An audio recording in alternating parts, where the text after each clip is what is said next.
Épale, ¿qué más? Bienvenidos a este nuevo canal de YouTube, mi canal de YouTube que lo he creado para hablar de gerencia del sector público, para hablar de gerencia pública, para profundizar en esto, en la cuestión pública, en políticas públicas. Es indispensable que nosotros le metamos contenido a esto. En Venezuela tenemos mucha discusión política y, si se quiere, superficial sobre la política o el acontecer o lo que sucede o las diferentes posturas, inclusive hasta discusiones ideológicas, pero poco llegamos a aterrizar eso realmente en contenido, en políticas públicas, en cómo se tiene que gestionar, en cómo se tienen que implementar las políticas, en el qué tiene que hacer el gobierno y cómo lo tiene que hacer. Y esa es la idea de este canal, profundizar sobre contenido. Trataré de sacar videos que no sean particularmente largos, que sean, discusión sobre temas concretos. Hoy hablamos de gobernanza, después hablamos de pobreza y así vamos profundizando en temas. Hoy, por ser el primer video, quiero que hablemos de el modelo de los tres sectores, que en parte es lo que justifica el Estado. Porque el Estado que la función de gobierno se puede justificar de diversas vías, ¿no? Porque tiene que aumentar la eficiencia social, porque tiene que aumentar la equidad, por temas de justicia social, por un tema de provisión de bienes y servicios públicos. Sin embargo, parte de la justificación teórica también viene por lo que son las fallas de los otros sectores, por lo que son las fallas del mercado y las fallas de la sociedad civil, que también tienen sus fortalezas, evidentemente. Y el Estado igualmente también tiene sus fallas. Y eso es lo que quiero profundizar en este video. ¿Por qué existe el Estado? A partir de esta justificación, por las fallas del mercado y las fallas de la sociedad civil y cómo se complementan. Entonces, ahí lo que vemos es que el mercado tiene sus fortalezas, pero también tiene sus fallas y se complementa con la acción de la sociedad civil y la acción del Estado. Igualmente la sociedad civil, dígase el tercer sector, lo público no estatal, la sociedad civil organizada, todo lo que es el mundo de las organizaciones sociales, fundaciones, ONGs, tiene sus fortalezas y también tiene sus fallas. Y ahí entra la acción del Estado y entra la acción del mercado, e igualmente el Estado, que también justifica en buena medida todo el resto de los videos. En este video hablamos de las fallas del mercado y las fallas de la sociedad civil, igualmente con sus fortalezas, lo cual justifica el Estado, pero de igual forma justifica todo el resto de los videos, las fallas del Estado. Porque si entendemos que el Estado es importante, tiene roles que cumplir, tiene cosas que hacer, el gobierno es importante para generar ciertas políticas públicas, tiene un rol clave y estructural para la superación de la pobreza, y también entendemos que tiene sus fallas, pues evidentemente esto hay que pensarlo, hay que meditarlo, hay que analizarlo, hay que pensarlo en función de la evidencia y cómo hacer las cosas mejor. Entonces es a partir de las fallas del Estado que se justifica todo lo demás. Entonces, partiendo de aquí, ¿cuándo tiene que intervenir el Estado? Bueno, cuando hay fallas del mercado y cuando hay fallas de la sociedad civil, y quiero ir ahora con las fallas del mercado. ¿Cuáles son esas fallas del mercado? ¿En qué es lo que está fallando, si se quiere, por definición, el mercado? Bueno, tiene varias cosas y quiero puntualizarlo. Voy a ser bastante concreto, trataré de no extenderme demasiado con esto. Y hay varias cosas. Los monopolios y los oligopolios. ¿Qué sucede? ¿Qué pasa? Y a veces inconscientemente nosotros premiamos los monopolios y los oligopolios porque son grandes empresas, porque son empresas exitosas y que se confunde con las fortalezas del mercado.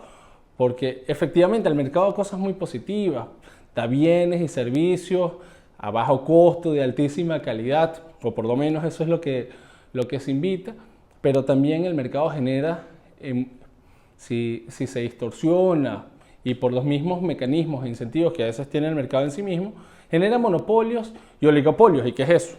Que una empresa o un conjunto de empresas, para el caso de los oligopolios, tienen prácticamente el control total de un sector del mercado, de un sector de la economía. ¿Y eso qué genera? Bueno, que se rompa lo que son las virtudes del mercado o los beneficios de la economía. ¿Cómo hace la economía para funcionar bien? Bueno, tiene mucha competencia, y la competencia, y esto es el principio liberal si se quiere, Y la competencia que hace que los precios bajen o por lo menos no suban excesivamente, y haya una competencia por la calidad. Entonces, si hay competencia, los precios se mantienen, la calidad sube, la innovación se promueve, etcétera. Se genera un círculo virtuoso. ¿Qué pasa si hay un monopolio? No tienes quien te compita porque tienes toda la cadena de producción de un bien o de un servicio y no tienes esos incentivos o esa presión para que tu producto sea el mejor, para vender tu producto al mejor precio porque nadie te está compitiendo. Entonces vendes los productos más caros y posiblemente de una peor calidad. Esto es una falla del mercado y aquí el Estado también tiene que intervenir, puede intervenir con regulación, puede intervenir con incentivos, hasta con regulación muy concreta para prohibir la formación de monopolios y la compra de empresas grandes entre sí. Otro de los factores o otra de las externalidades que también son bastante evidentes cuando hay temas de mercado con respecto a las fallas del mercado son las externalidades. En este mundo y cuando hablamos de gerencia pública hablamos de externalidades positivas y también existen externalidades negativas.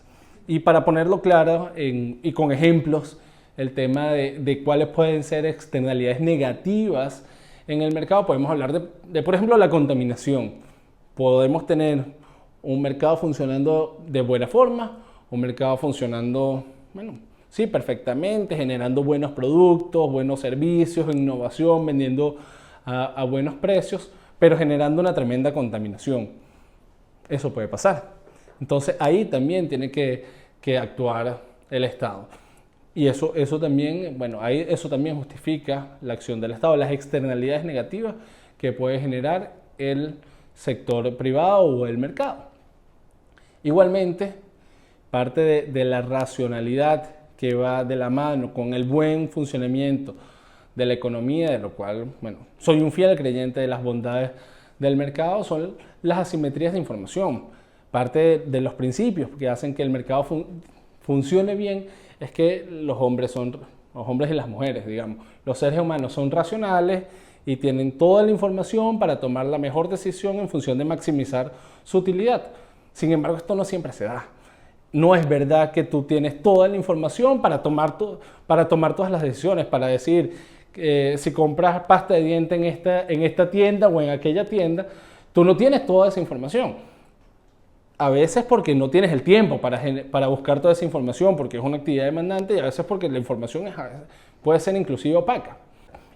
Para cerrar esta parte, este pequeño capítulo de este video con respecto a las fallas del mercado, no me quiero ir, no quiero pasar sin mencionar cuáles son también las fortalezas, porque el mercado es importante. Entonces no quiero que parezca que esta primera parte que he venido hablando es vamos a darle golpes al mercado, porque no, en absoluto. Es absolutamente incorrecto pensar que podemos tener una sociedad buena, productiva, de progreso, que esté echando para adelante, si excluimos el sector privado, si excluimos su innovación, si excluimos su producción de servicios, porque además, y yo creo que está bastante claro y es una lección aprendida para Venezuela y yo creo que para toda la región, que cuando los estados se hipertrofian y procuran realizar todas las actividades económicas que son propias del sector privado, terminamos viendo desgracias como las que estamos viviendo y sobre todo lo que estamos padeciendo actualmente en Venezuela. Entonces, el mercado es importante por una serie de razones.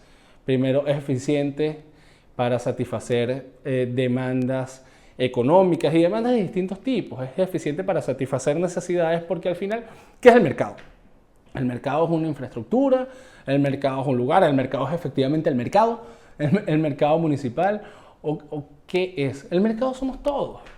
La verdad es que el mercado es absolutamente todas las personas que, dicen, yo voy con una necesidad y de igual forma, pues pongo una solución a esa necesidad.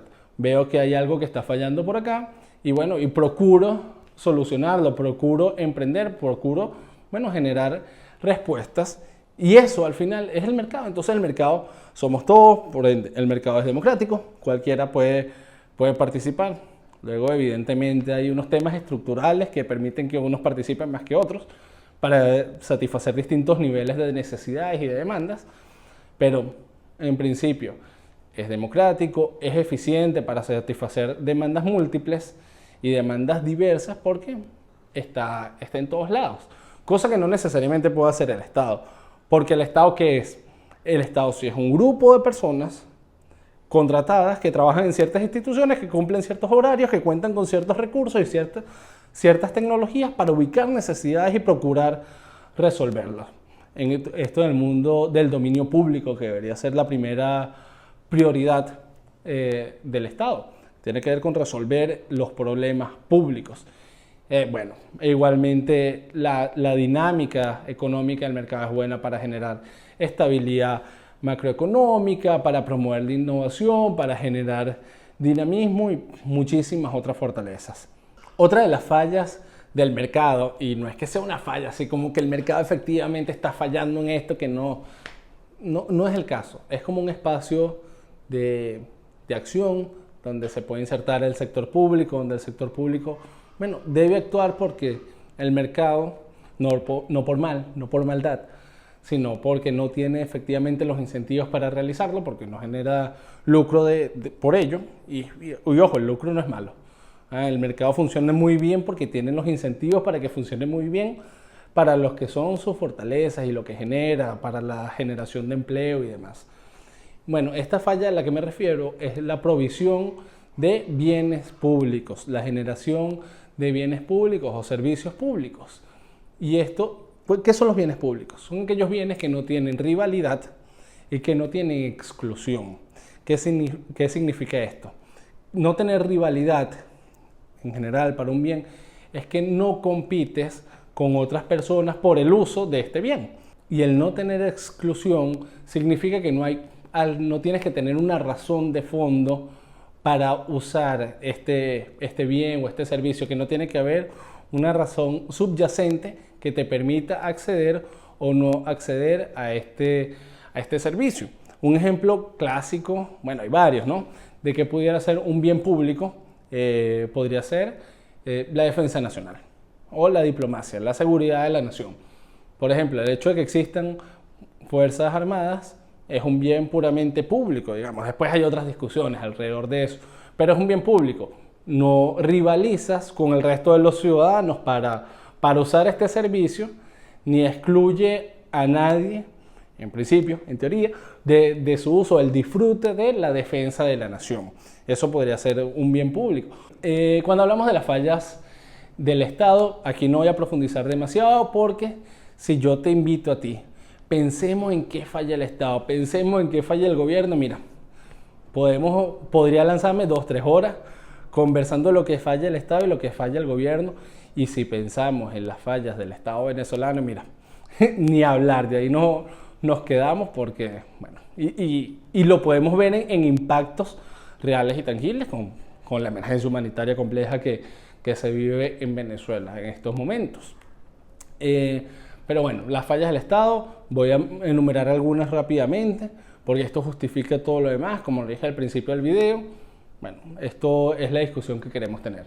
El Estado falla porque no tiene formas perfectas de agregar preferencias sociales, y eso lo comenté previamente explicando que al final, ¿qué es el Estado?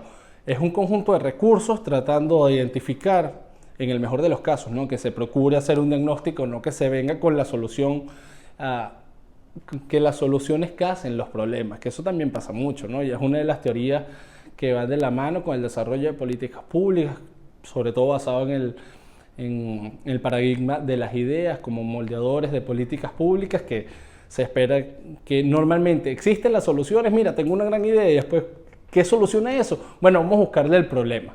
Eso pasa. Pero partiendo de un punto de vista más noble, el Estado es un conjunto de instituciones, poniéndolo muy simplista, ¿no? Es mucho más complejo, pero un conjunto de instituciones, de recursos, dentro de los cuales esta gente, tecnología, tiempo, conocimiento, etcétera, que busca la forma de identificar necesidades sociales y proveer soluciones. Pero esta capacidad de identificar necesidades sociales es bastante limitada. Y de hecho, eso justifica también en buena medida todas las corrientes de participación ciudadana que se enmarca dentro de todo un contexto de gobernanza, que ese es un tema que me gusta mucho y que lo vamos a hablar más adelante. Pero entonces efectivamente hay agregación imperfecta de preferencias sociales.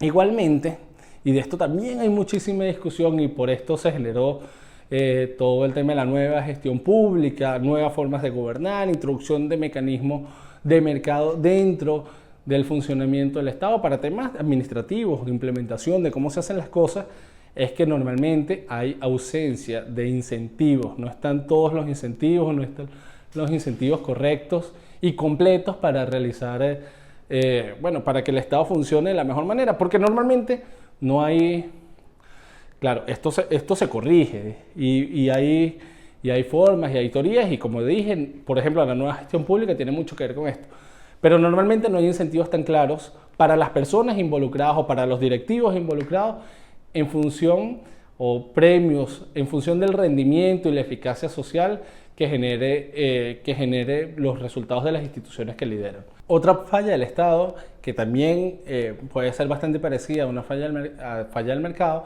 es la generación de efectos no anticipados, y a veces los efectos anticipados no necesariamente son malos, pero la generación de efectos no anticipados y no deseados.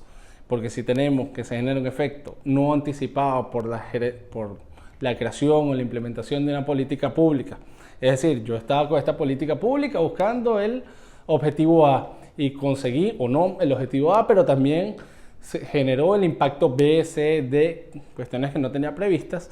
Bueno, esto puede significar un reto. A veces estos efectos anticipados pueden ser deseables, pueden ser beneficiosos, pueden ser positivos, pero muchas veces no. Y eso sucede muchísimo con la regulación, que puede ser la palabra o el verbo, si hablamos de la acción de regular, que tiene muchísima relación con las fallas del mercado, cómo se controla y se limitan ciertos procesos, ¿no? Porque muchas veces una regulación genera unos efectos que no son necesariamente los que la regulación esperaba generar. Y bueno, igualmente el Estado tiene varias otras fallas, cosas que nosotros en Venezuela conocemos muchísimo, como la hipertrofia del Estado, que el Estado crezca tanto que abandone sus funciones principales, que al final el Estado funciona o depende de lo que tiene en términos de capital político, capacidad de hacer las cosas, recursos, dinero y tiempo. Y sobre todo recursos. Entonces, ahí tú tienes que, como Estado, tienes que priorizar. Evidentemente, a lo mejor tú quieres salvar todo y generar un montón de políticas públicas, pero la verdad es que no tienes el tiempo, no tienes el capital político para invertirlo en todas estas cosas y tampoco tienes los recursos. Y si el Estado crece y crece y crece y entonces empezamos a tener infinitos bancos, empezamos a tener cementeras, empezamos a tener hoteles, pues estamos dejando de hacer las cosas que efectivamente sí tenemos que hacer, que es la provisión de bienes públicos, que es responder por las responsabilidades que son exclusivas del Estado y muchas de ellas excluyentes. Es decir, que si no lo hace el Estado no la puede hacer más nadie. Ese tipo de responsabilidades son las primeras cuestiones que un Estado tiene que hacer, que un Estado tiene que resolver, después todo lo demás. Pero lo que solo tú puedes hacer, lo tienes que hacer tú. Tú, cuando digo tú, es el Estado.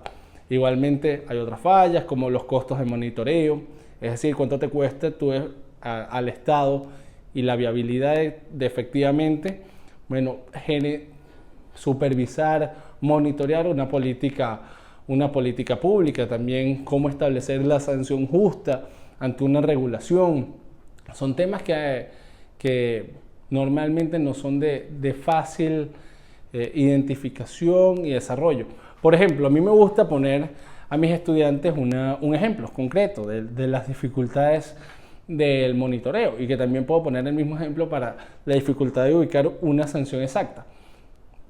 Le digo que los piensen. ¿Es o no es desagradable pisar un chicle en la calle? Desagradable, malísimo. Nosotros podríamos hacer entonces una ley. Una ley, se prohíbe escupir chicle en la calle. el objetivo a lo mejor está correcto, es noble, a todo el mundo le molesta pisar un chicle en la calle, se te quede eso pegado el zapato. Pero ¿cómo monitoreas eso? ¿Cuáles son los mecanismos reales de control para tú velar que esa política efectivamente se cumpla? ¿Que vas a poner cámaras en todas las calles? A lo mejor servirá para otras cosas. O vas a poner un policía en cada cuadra para verificar el policía del chicle. El policía que está verificando que no escupas un chicle en la calle. ¿Cómo lo monitoreas? E igualmente, ¿cuál es la sanción para esto? También podría generar una sanción que fuera absolutamente desproporcionada. No sé, escupir un chicle en la calle, 10 años de cárcel. Entonces hay temas. No es tan sencillo gerenciar y disponer regulaciones que cumplan con objetivos correctos, que no generen externalidades negativas o efectos no anticipados, que los mecanismos de control, de supervisión y monitoreo sean los óptimos y que la sanción para ello sea la correcta, sea la indicada. Igualmente el Estado tiene muchas otras fortalezas y si estamos hablando del Estado y estamos tomándonos este tiempo es porque estamos confiados de que el Estado tiene un rol importante en la sociedad. Yo confío en eso y en eso creo y por eso me he dedicado a pensar y estudiar cómo hacer que el Estado actúe mejor. Porque estoy convencido de que el Estado tiene una capacidad y que efectivamente es absolutamente ineficiente y que hay que buscar las formas en las que podamos solucionar los problemas públicos. La respuesta no puede ser ver un problema e ignorarlo porque pensamos que no hay la forma de resolverlo. En lo particular no puedo ser indiferente ante injusticias sociales, no voy a ser indiferente ante la pobreza y efectivamente yo creo que ahí el Estado tiene un rol clave para colaborar con su superación. El Estado genera bienes y servicios públicos, el Estado redistribuye la riqueza, el Estado puede generar incentivos correctos, el Estado tiene poder, efectivamente, tiene poder, puede ejecutar, puede implementar cosas y así muchísimas otras fortalezas que los vamos a ir hablando a lo largo de estos capítulos, de estos videos. Pasando a la siguiente etapa, esto lo menciono muy rápido, existe, como lo mencioné al principio, el tercer sector. Hablando de los tres sectores, este es además conocido como el tercer sector, algunos los mencionan como lo público no estatal, es el espacio de la sociedad civil, el espacio generador de la sociedad civil, es el mundo de las ONGs, de las fundaciones, que también tiene sus fallas, que también tiene sus fortalezas. Yo creo que particularmente son muchísimas las fortalezas y que este rol público, porque es un rol público y no estatal, del tercer sector de la sociedad civil es clave, y lo anuncio desde ahora, es clave para la superación de la pobreza y para generar mejores políticas públicas porque hay un conocimiento, porque hay una voluntad de servicio, porque hay un conocimiento especializado, porque hay otros recursos, desde recursos financieros hasta gente involucrada con dedicación haciendo cosas y efectivamente el Estado tiene que ser un dinamizador de estas relaciones, un dinamizador de estas organizaciones para que contribuyan en el bienestar general de la sociedad. Entonces, como dije, estas fundaciones, este tercer sector tiene muchísimas fortalezas, igualmente tiene sus fallas, a veces pueden pecar de temas de amateurismo, puede tener temas de tragedias de los comunes, puede efectivamente no ser universal sus servicios como en principio. Hay bastante discusión que dice que la provisión de bienes públicos, o no solo de bienes públicos, de políticas públicas deberían ser absolutamente universales, también por ser más pequeñas que el Estado. Esto también puede pasar en el Estado, ¿no? La cooptación por parte de terceros, pero es bastante más fácil que suceda una organización del tercer sector, que llegue a alguien, tienes unos proyectos, llegue a alguien, te pone, toma, $1 millón para que hagas eso, y posiblemente la organización termine posiblemente ejecutando un proyecto en función de lo que el donante pida. Esto al final es una cooptación de intereses por parte del que pone el dinero y no en función de los objetivos que tiene la organización en principio. Igualmente tiene muchísimas fortalezas que ya los comenté y yo con esto ya quiero ir cerrando. Básicamente aquí lo que quería con este video era que pudiéramos evidenciar que el Estado se puede justificar de diversas formas. La actuación del Estado se puede justificar a través de diversas teorías sobre la importancia del gobierno, sobre la importancia del Estado. Además, esto si se quiere, es una discusión teórica, casi filosófica, porque hay suficiente evidencia que demuestra la importancia de la correcta implementación de políticas públicas, atacando realmente problemas y sus causas con objetivos concretos, con objetivos correctos, definiendo y ejerciendo buenas políticas públicas que involucren a una gran cantidad de actores, unas políticas públicas que se implementen dentro de un marco de la gobernanza y que permitan tener una gestión pública ágil, transparente, abierta y que efectivamente solucione problemas. Solo que dentro de esta justificación quería que se viera cómo efectivamente el Estado es importante en función de las fallas o las ausencias de los demás sectores. Y esa era básicamente la discusión de ahora. Y a partir de este punto, entendiendo fallas y fortalezas de los tres sectores, avanzar sistemáticamente en función de las fallas del Estado y cómo corregirlas. Porque toda la discusión de la gerencia del sector público es cómo hacer que el gobierno, que el Estado, que son necesarios, no son los únicos actores. Y por eso hablamos de tres, porque son tres que son absolutamente claves con sus roles, con sus funciones y además con fronteras que son cada vez más difusas. No es que cada quien va por su lado, sino que hay una relación cada vez más estrecha. Bueno, como entre todos y puntualmente, como haciendo que el Estado funcione de una mejor manera, logramos construir una mejor Venezuela. Gracias por su atención.